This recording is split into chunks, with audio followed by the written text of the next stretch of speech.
Po Forex është, po themi, njëra gjërat që shqiptarët e kanë bërë pafundësisht, po në mënyrën, po themi, artizanale, mënyrën tradicionale më parë, te dollari në Tiranë, ka pas ata njerëz që shkoshin me ato tufat me lek, blinin euron dhe ktheshin prapë me tufa me lek në shtëpi dhe prisin që euro të rritet.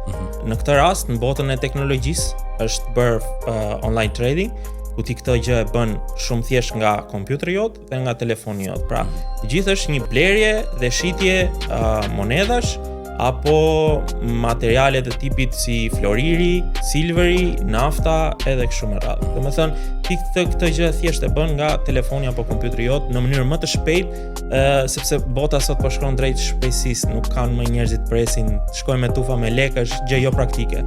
Edhe prandaj është shpikur Forexi dhe ne këtë gjë bëjmë në Forex online trading. Do them kështu alla shqiptarë që kam bist, siç e kemi thënë. Kam bist online, po. Okej. Po, kam bist online.